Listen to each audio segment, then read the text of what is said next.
बिस्मिल्लाहिर्रहमानिर्रहीम। Dear student, अस्सलाम वालेकुम। लेक्चर नंबर है 25। कोर्स टाइटल है लीनियर अलजेब्रा।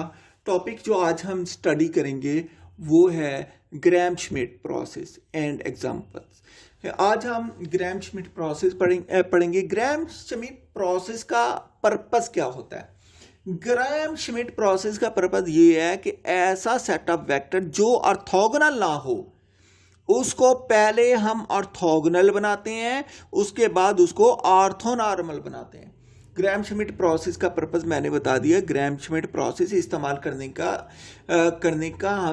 की हमें ज़रूरत क्यों पेश आती है? इसलिए कि ऐसा सेट ऑफ वेक्टर जो ऑर्थोगोनल नहीं है, हम सबसे पहले उसको ऑर्थोगोनल बनाते हैं और फिर उसके बाद उसको ऑर्थोनॉर्मल बना लेते हैं। ठीक है, इस तरीके का नाम जो है वो ग्राम श्मिट प्रोसेस है। सबसे पहले हम इसकी बात करते हैं। थ्योरम की स्टेटमेंट जो है ये आपको जुबानी भी याद होनी चाहिए, कहीं रेफरेंस देना पड़ जाता है तो आप इसको दे सकते हैं। Let W be a non zero subspace of R है।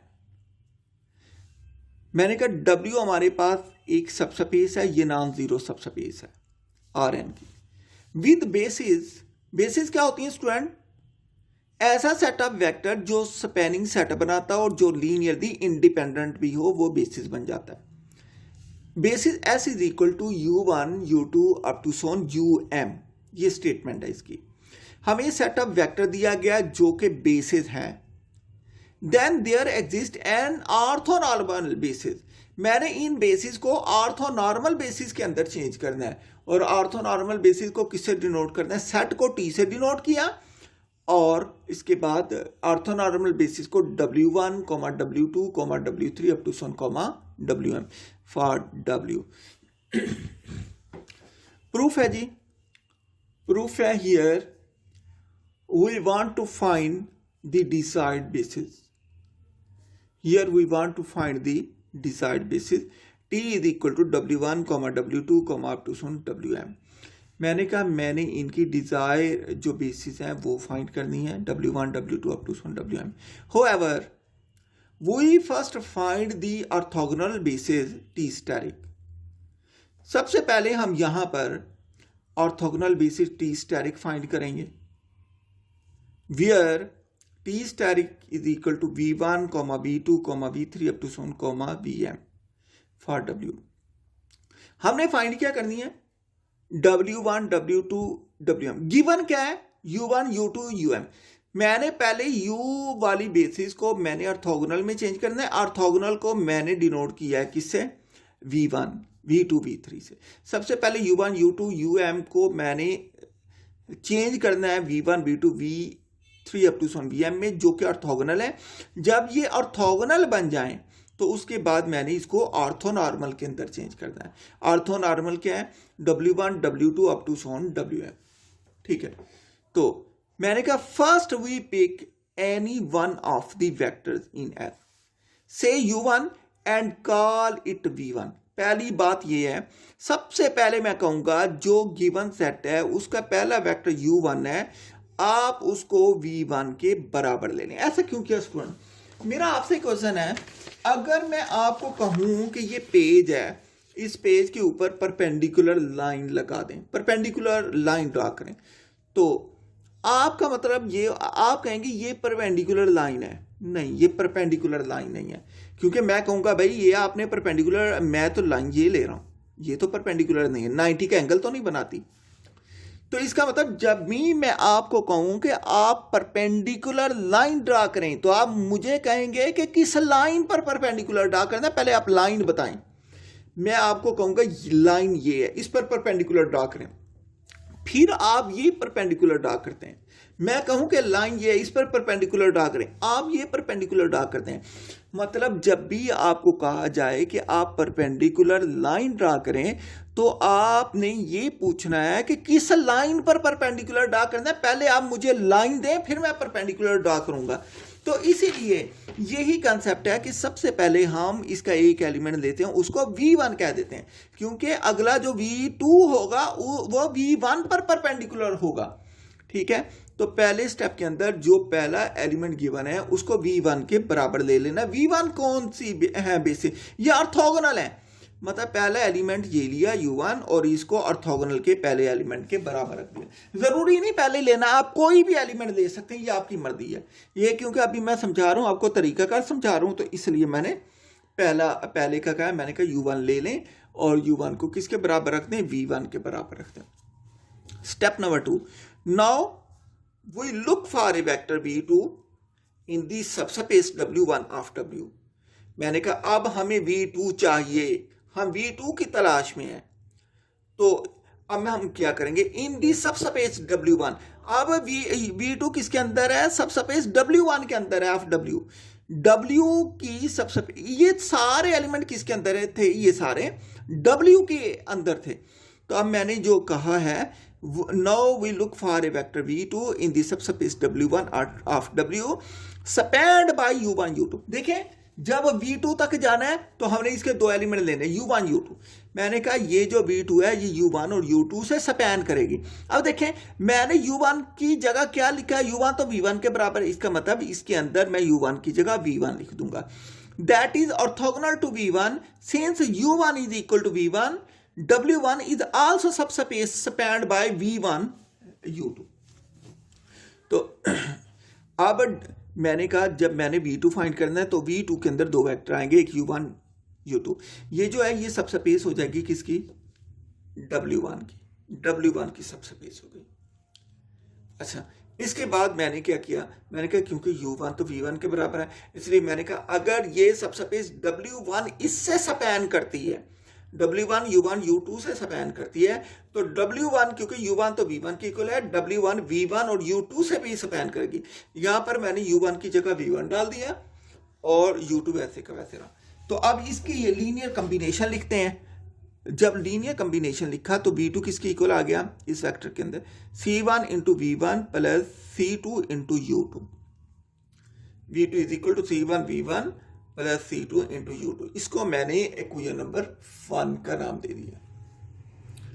अब मैं क्या करता हूं, अब मैं C1 और C2 की वैल्यू फाइंड करना चाहता हूं। मुझे वैल्यू चाहिए C1 और C2 की, V2 आ चुका।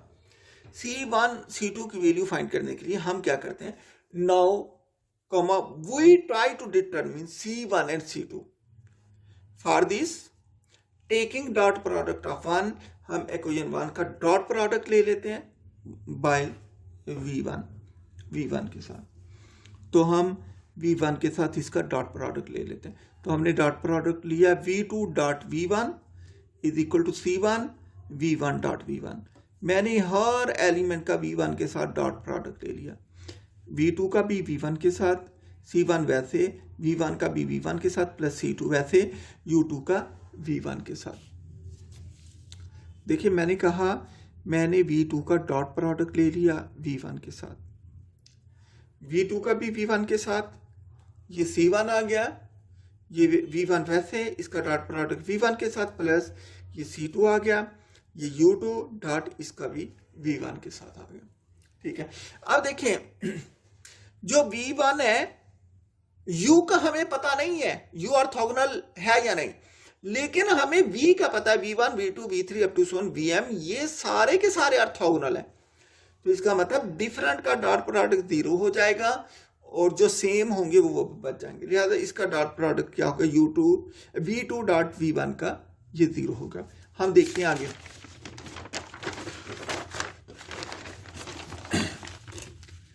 Since V1 is not equal to 0, also V1 dot V1 is not equal to 0, क्योंकि V1 तो 0 नहीं है, क्योंकि U1 0 नहीं है। V1 U1 के बराबर है, U1 तो उसने थ्योरम में बताया कि 0 नहीं है, तो इसका मतलब V1 भी 0 नहीं है। जब वेक्टर 0 ना हो तो उसका सेम का डॉट प्रोडक्ट भी 0 नहीं होता। लेकिन जो डिफरेंट है, क्योंकि V वाले सारे ऑर्थोगोनल है, लिहाजा V2 डॉट V1 0 के बराबर हो जाएगा। ठीक है, since V1 and V2 are orthogonal, ये ऑर्थोगोनल हो गए, तो V2 डॉट V1 0 हो गया इंटू C, ये वाला जो हमने अभी लिखा है V2 डॉट V1 ये 0 हो गया, ये 0 नहीं होगा, ना ये 0 होगा। बाकी क्या हो गया जी, बाकी क्या बच गया देखें, ये 0 हो गया हमारे पास, is equal to C1 into V1 dot V1 plus C2 into U2 dot V1, ये 0 आके that is equal to C1 V1 dot V1 plus C2 U2 dot V1। अब देखें ये अब हमने वैल्यू C1 और C2 की फाइंड करनी है, इसको मैं दूसरी साइड पे ले गया, ये दूसरी तरफ जाकर माइनस हो गया, ये C1 V1 dot V1 is equal to minus C2 U2 dot V1। अब मुझे वैल्यू C1 की चाहिए, मैं क्या करता हूं, ये दोनों अननोन है, C1 भी अननोन C2 भी अननोन, लिहाजा C1 बराबर हो गया minus C2 U2 dot V1 divided by V1 dot V1। अब मैंने यहां पर किया late C2 is equal to 1, मैंने C2 की वैल्यू 1 पुट कर दी, पुट इन अब, तो C1 किसके बराबर है, ये खुद सपोज किया हमने कि C2 1 है, C2 1 ही क्यों दिया, ताकि ये सिंपलीफाइड वैल्यू आ जाए। अगर हम C2 को कोई और नंबर ले लेते तो वो मल्टीप्लाई करना पड़ता है, यहाँ हमने खुद इसलिए 1 लिया है ताकि सिंपलीफाइड रिजल्ट आ जाए। इस C1 क्या हो गया minus U2 dot V1 over V1 dot V1। Now put C1 is equal to minus U2 dot V1 divided by V1 dot V1 and C2 is equal to 1 आ जाएगा। In equation 1 we gate, तो अब हम क्या करते हैं, C1 और C2 की वैल्यू हम ऊपर पुट कर देते हैं, किसके अंदर, इक्वेशन 1 के अंदर। 1 इक्वेशन ये है, ये थी ना, V2 is equal to C1 V1 plus C2 U2, तो यहां पर हमने C1 और V1 की वैल्यू, पहले मैंने इक्वेशन 1 लिख दी है, इक्वेशन 1 जो है V2 is equal to C1 V1 plus C2 U2, तो V2 क्या हो गया, यहां पर C1 की वैल्यू क्या आ गई, minus U2 dot V1 over V1 dot V1 into V1 वैसे का वैसे, ये वाला V1 वैसे का वैसे, ये वाला प्लस C2 की वैल्यू क्या, ये C2 की वैल्यू 1 है, मैंने 1 पुट किया इंटू U2 वैसे का वैसे। अब U2 इंटू 1 U2 आ जाएगा, U2 पॉजिटिव है, इसको मैंने शुरू में लिख दिया, V2 इज इक्वल टू, ये U2 शुरू में आ गया minus U2 dot V1 over V dot V1 into V1, ये 2 हो गया, ये V2 आ गया। नेक्स्ट अब हमने V3 फाइंड करनी है, जब V3 फाइंड करनी है तरीका बिल्कुल वही है, जब 2 फाइंड किया था तो मैंने जो सब स्पेस ली थी वो U1 U2 ली थी, जब V3 फाइंड करूंगा U1 U2 U3 लूंगा, ठीक है। अब देखें 3 तक जाऊंगा, अब मैं V4 फाइंड करूंगा तो 4 तक जाऊंगा। Number 3, next we look for a vector V3 in the subspace W2 of W spanned by, V1 के लिए सबस्पेस W1 थी, V2 के लिए सबस्पेस W1 थी, और V3 के लिए सबस्पेस W2 ली है, V4 के लिए सबस्पेस W3 लेंगे, V5 के लिए सबस्पेस W4 लेंगे of W spanned by U1 U2 U3। ये क्या, मैंने कहा that is orthogonal to both, ये जो है ये ऑर्थोगोनल है, V3 ऑर्थोगोनल है किस पर, V1 पर एंड V2 पर। This W2 is also subspace spanned by, अब U1 की जगह क्या आ गया G1, U2 की जगह हम V2 निकाल चुके हैं तो मैंने U2 की जगह V2 रख दिया, U3 हमने V3 नहीं निकाला तो इसलिए U3 वैसे का वैसे, पहले 2 को रिप्लेस कर दिया, तीसरा वैसे का वैसे, ठीक है। अब ये क्या हो गया, ये हमारे पास हो जाएगा V3 इज इक्वल टू, ये मैंने यहां पर D1 V1 इसलिए लिखा क्योंकि C1 V1 हम पीछे इस्तेमाल कर चुके हैं, C1 C2 वगैरह, आप बेशक C1 C2 C3 भी लिखना चाहें लिख सकते हैं, लेकिन पिछली वैल्यू C1 C2 की इस्तेमाल नहीं कर सकते, नई निकालनी पड़ेगी। मैंने इसलिए D1 D2 D3 लिखा है ताकि आप पिछली वैल्यू से कंफ्यूज ना हो जाएं, ठीक है। V3 is equal to D1 V1 plus D2 V2 plus D3 U3, इसको मैंने इक्वेशन नंबर 3 कह दिया। Now here we want to find D1 D2, यहां हमें वैल्यू चाहिए D1 D2 की, और D3 की वैल्यू क्यों नहीं चाहिए, क्योंकि D3 को हमने 1 पुट कर देना है, जैसे यहां पर C2 को 1 पुट किया था, ठीक है। हम देखते हैं यहां पर हम देखते हैं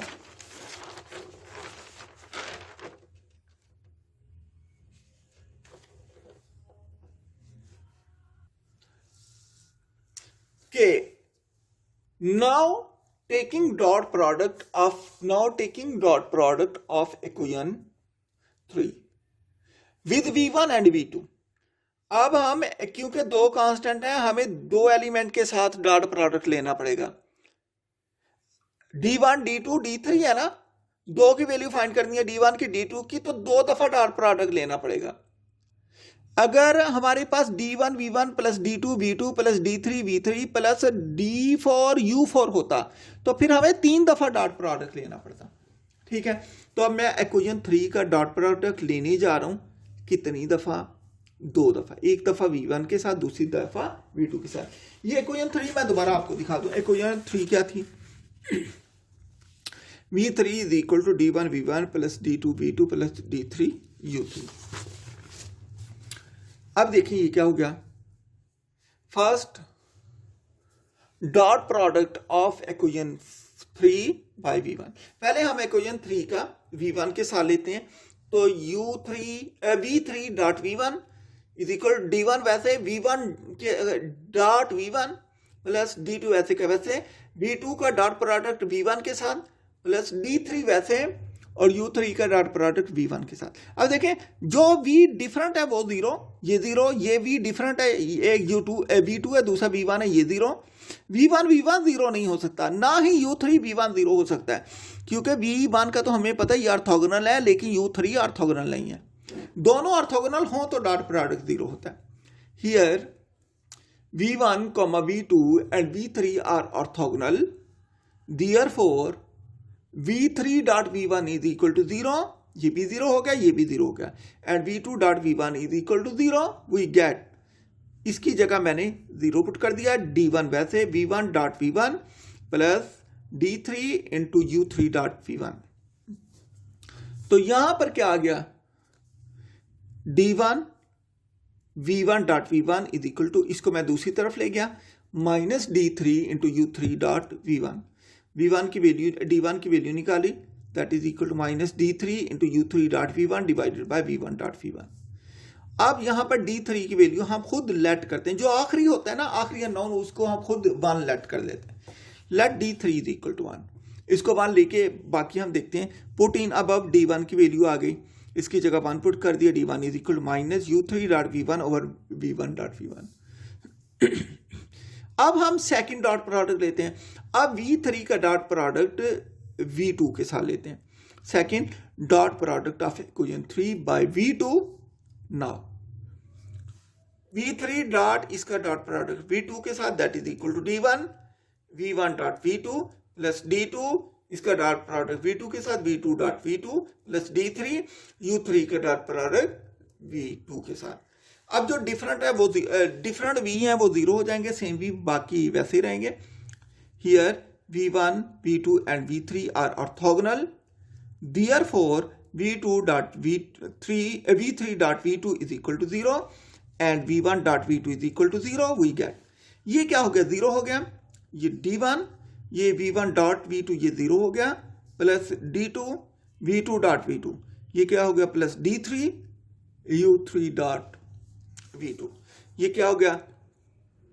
अब यहां से वैल्यू निकाल लेते हैं। ये तो जीरो हो गया, ये जीरो है, ये इसको हम एक को दूसरी साइड, इसको दूसरी साइड पे ले गए, तो D2 into V2 dot V2 is equal to minus D3 U3 dot V2।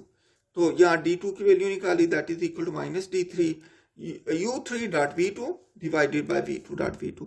यहाँ वैसे ही जैसे पिछले में लेट किया, D3 इज इक्वल टू 1, यहां भी D3 को ही 1 लेंगे हर एक में। ठीक है, let D3 is equal to 1 put in above, इसमें पुट किया। D2 की वैल्यू क्या निकल आई? D2 is equal to minus U3 dot V2 divided by V2 dot V2, ये इक्वेशन नंबर 2। अच्छा, अब हमारे पास D1 की वैल्यू निकल आई, D2 की वैल्यू निकल आई, D3 हमने वैसे ही मान ले लिया, तो हम D1 D2 D3 की वैल्यू हम इक्वेशन 3 में पुट कर देते हैं। यहां पर पुट कर देंगे D1 की वैल्यू, D3 की वैल्यू और D2 की वैल्यू और D3 की वैल्यू। लिहाजा हम इसकी वैल्यू पुट करने जा रहे हैं। हम देखते हैं क्या हो जाएगा। यहां पर स्टूडेंट हमने इसकी वैल्यू पुट कर दी है बाय इक्वेशन 3। V3 हम जानते हैं, पहले मैंने इक्वेशन 3 लिख दिया आपको दिखाने के लिए। V3 is equal to D1 V1 plus D2 V2 plus D3 U3। Put D1 is equal to minus U3 dot V1 over V1 dot V1, D2 is equal minus U3 dot V2 V2 dot V2 and D3 is equal 1 in equation 3 we got. हम equation 3 के अंदर इन तीनों की value put कर देते हैं। ये क्या हो जाएगा, V3 is equal to minus into U, यहाँ पर V1 ये D1 की वैल्यू ये पुट कर दी, minus U3 dot V1 over V1 dot V1 into V1 minus D2 की वैल्यू क्या आ गई, U3 dot V2 divided by V2 dot V2 into V2 ऐसे, प्लस D3 क्या हो गया 1 हो गया इंटू U3। तो V3 क्या आ गया, that is equal to U3 minus U3 dot V1 और V1 dot V1 into V1 minus U3 dot V2 over V2 dot V2 into V2। It is equation number 4 आ गई। वही next C के vector in the subspace W3 of W spanned by the set U1 U2 U3 U4। तो अब हम ये process जारी रखेंगे, इसके बाद V4 फाइंड करेंगे, लेकिन बाकी मैं सिमिलरली कर दूंगा इनको देखते हुए, ठीक है। तो spanned by this U1 U2 U3 U4 and 10 by, अब U1 की जगह क्योंकि V3 तक फाइंड कर चुके हैं, V1 फाइंड हो गया, V2 फाइंड हो गया, V3 फाइंड हो गया, तो U1 U2 U3 को रिप्लेस कर दूंगा V1 V2 और U3 को V3 से। U4 वैसे का वैसे रहेगा क्योंकि इसको फाइंड करना है। That is orthogonal to V1, V2 and V3। तो सिमिलरली इसको देखते हुए देखिए, जब V3 है तो यहां पर पहले U3 आएगा, ऊपर U3 हर एक में आएगा। U3 पहले के अंदर सारे V1 आएंगे, V1 over V1 dot V1 into V1, दूसरे के अंदर V2 dot V2 V2 into V2। यहां पर क्या हो जाएगा, 4 तक जाएगा, U3 शुरू में आ जाएगा, V4 है तो U4 माइनस हर एक के ऊपर U4 आएगा, U4 देखें U3 था तो टोटल 3 कंपोनेंट थे, V3 था तो टोटल 3 कंपोनेंट, पहले U3, ये 3 था तो आखिर में V2 तक गया, ठीक है। जब हमने V2 की बात की थी, देखें जब V2 था तो शुरू में U2 था, ये भी V1 तक गया, V2 था तो V1 पर जाके रुक गया, ठीक है। अब जब V3 की बात की तो U3 आ गया, V1 V2 तक जाके रुक गया, ठीक है। V3 है तो टोटल 3 कंपोनेंट, V4 है तो टोटल 4 कंपोनेंट।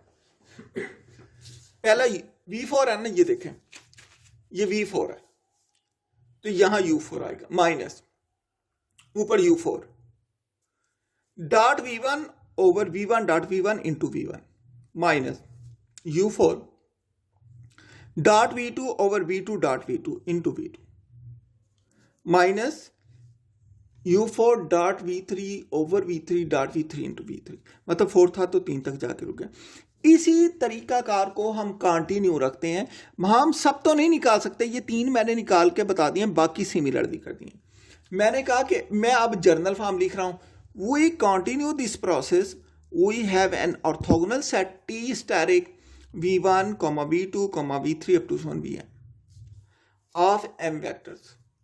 अगर ये Vm आ जाए तो यहाँ Um आएगा, minus Um dot V1 over V1 dot V1 into V1 minus ऊपर Um dot V2 over V2 dot V2 into V2 up to सोन, ये सारे नेगेटिव, माइनस ये कहां तक है, M तक है, तो ये M से एक कम जाएगा, M से कम Um dot Vm minus 1 over Vm minus 1 dot Vm minus 1 into Vm minus 1। It then follow that T steric is a basis for W if we now normalize the Vi that is let। अब हमने सारे orthogonal vector find कर लिए हैं, अब क्या करना है, नॉर्मलाइज, मतलब ऑर्थोनॉर्मल बनाना है इनको।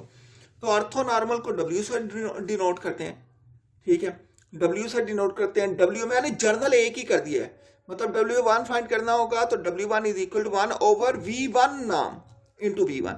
W2 फाइंड करना होगा, W2 is equal to 1 over नाम V2 इंटू V2। मैंने यहां पर जर्नल लिख दिया, WI is equal to 1 over VI नाम इंटू VI। यहां पर लिख दिया i vary from 1 to m, 1 से m तक वेरी कर रहा है, ठीक है। इसी तरीके से हम इसको सबको नॉर्मलाइज कर लेंगे। Then t is equal to w1 w2 w3 up to so on wm is an orthonormal basis for w। ये बेसिस क्या हो जाएंगी, ऑर्थोनॉर्मल बेसिस हो जाएंगी w की। अब स्टूडेंट हम इसकी एक एग्जांपल करते हैं, बिल्कुल सिंपल सी एग्जांपल है, तरीकाकार आपको समझ आ गया होगा। मैंने पूरी डिटेल के साथ आपको समझाने की कोशिश की है।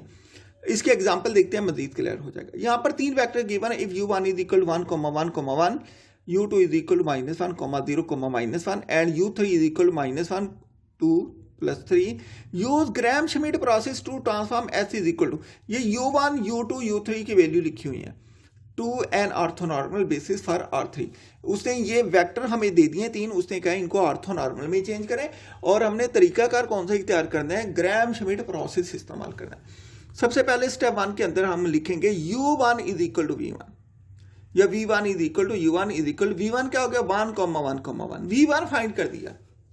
स्टेप 2 के अंदर, स्टेप 2 का फार्मूला हमारे पास है v2 हमने किसके इक्वल डिराइव किया है, हमने v2 का फार्मूला डिराइव किया, v2 is equal to u2 minus u2 dot v1 over v1 dot v1 into v1। ये फार्मूले आपको जुबानी याद होने चाहिए। मैंने v2 का फार्मूला लिखा है, इसको मैंने 1 कह दिया, एक्वेशन नंबर 1। तो हम कहते हैं put v1 is equal 1, 1, and u2 is equal to -1, 0, -1 in equation 1। We get v2 is equal to v2 find करना है, u2 की वैल्यू क्या है, u2 की वैल्यू -1, 0, ये मैंने डाल दी, माइनस इंटू ऊपर u2 है, u2 मैंने ये डाला -1, 0, -1 डॉट वैसे का वैसे v1 है, v1 किसके बराबर 1, 1, divided by v1 dot v1 क्या 1, 1 डॉट v1 क्या 1, 1 इंटू v1 क्या हो जाएगा 1, 1, ये डाल दी। अब देखिए v2 क्या हो गया -1, 0, -1, ये पहला पहले से मल्टीप्लाई हो गया, दूसरा दूसरे से मल्टीप्लाई हो गया, प्लस तीसरा तीसरे से मल्टीप्लाई हो गया। नीचे भी पहले का पहले के साथ डॉट प्रोडक्ट, पहले पहले से मल्टीप्लाई हुआ, दूसरा दूसरे से मल्टीप्लाई हुआ, तीसरा तीसरे से मल्टीप्लाई हो गया, ठीक है, इंटू 1, 1 वैसे के वैसे। इसे सिंप्लीफाई करते हैं, v2 इज इक्वल टू ये वैसे के वैसे -1, 0, माइनस इसको मैंने कैलकुलेट कर दिया -1 + 0, -1 divided by 1 into 1, 1 into 1, 1 into 1, 1 into 1, 1 v2 क्या आ गया, v2 इज -1, ये वैसे का वैसे, माइनस ये क्या बचा, ये -2/3 बच गया, ये 1, 1 v2 इसे मल्टीप्लाई कर दिया अंदर, सिंपलीफाई किया इसको, तो ये आ गया v2 इज इक्वल -1/3, 2/3 -1/3। अब दो तो ऑर्थोगोनल बन गए, तीसरा v3 फाइंड करना है। v3 का फार्मूला क्या है जी, v3 का फार्मूला आपने अभी देखा है, v3 इक्वल है u3 minus u3 dot v1 over v1 dot v1 into v1 minus u3 dot v2 over v2 dot v2 into v2। ये मैंने तीसरा फाइंड करने के लिए मैंने इसका फार्मूला लिखा और इसे क्वेश्चन नंबर 2 का नाम दे दिया, ये v3 is equal to this. इसके बाद इसमें वो वैल्यू जो गिवन है u की, u3 की, v1 की, v2 की put v1 is equal 1, 1, v2 is equal to ये वाला -1/3, 2/3, -1/3 एंड u3 किसके बराबर है -1, 2, -3। ये प्लस है, ये माइनस नहीं है, ये प्लस है u3। तो यहां पर मैंने क्या लिखा -1, 2, 3, यहां पर मैंने इसकी u3 की वैल्यू पुट की, ये u3 वैसे का वैसे, u3 ये वैल्यू u3 की डॉट v1 की value 1, 1 divided by v1 1, 1 dot v1 1, 1 into 1, 1 minus, ठीक है। ये क्या हो गया, इसके बाद u3 dot v2 over v2 dot v2, u3 क्या है -1, 2, 3 डॉट v2 क्या हो गया -1/3, ये वाला 2/3 -1/3 divided by v2 dot v2 क्या होगा, v2 हमारे पास क्या है जी, v2 की वैल्यू हमने ये निकाली -1/3, 2/3 -1/3 इंटू -1/3, 2/3 -1/3 इंटू v2 है, v2 की वैल्यू -1/3, 2/3, -1/3। इसे सिंप्लीफाई कर दें। जब हम इसको सिंप्लीफाई करते हैं तो हम देखते हैं क्या आ जाएगा हमारे पास ये सिंप्लीफिकेशन करने के बाद ये सारी वैल्यूज़ जैसे हमने पीछे कैलकुलेट किए वैसे किए हैं। ये वैल्यू, इसको मैंने डॉट प्रोडक्ट ले लिया, ये वैसे का वैसे, ये भी डॉट प्रोडक्ट लिया, ये वैसे का वैसे। सिंप्लीफाई करने के बाद हमारे पास जो V3 की वैल्यू आएगी 0,0,2 आ गई। अब इसको ऑर्थोनॉर्मल में चेंज करना है, तो मैंने कहा टी स्टेरिक की ऑर्थोगोनल बेसिस जो है वो V1, V2, V3 है। ये मैंने इनकी वैल्यू लिख दी, V1 1, 1, V2 -1/3, 2/3, -1/3, और जो V3 है that is 0,0,2 is orthogonal basis of R3। Let अब हमने ऑर्थोनॉर्मल में चेंज करना है, तो W1 किसके बराबर हो जाएगा? W1 is equal to V1/V1 नाम। V1 वैसे का वैसे 1,1,1, V1 नाम मैंने वैसे का वैसे लिख दिया। इसके बाद मैंने इसकी मैग्नीट्यूड निकाल ली, आगे 1/√3, 1,1,1। V2 फाइंड किया, बिल्कुल वैसे V2 लिखा, V2 का नीचे नाम दिया, मैग्नीट्यूड दिया, तो ये V2 आ गया, ये नीचे उसका मैग्नीट्यूड दिया, ये हमारे पास आ गया। W2 is equal to 3/√6 into -1/3, 2/3, -1/3। तो इसी तरीके से मैंने W3 फाइंड किया। W3 क्या है जी? 0, 0, 0, 1। Thus T is equal to W1, W2, W3 is equal to 1/√3, 1,1,1, 3/√6 into -1/3, 2/3, -1/3, 0,0, ये 1 निकला है, ठीक है, which is orthonormal basis of R3।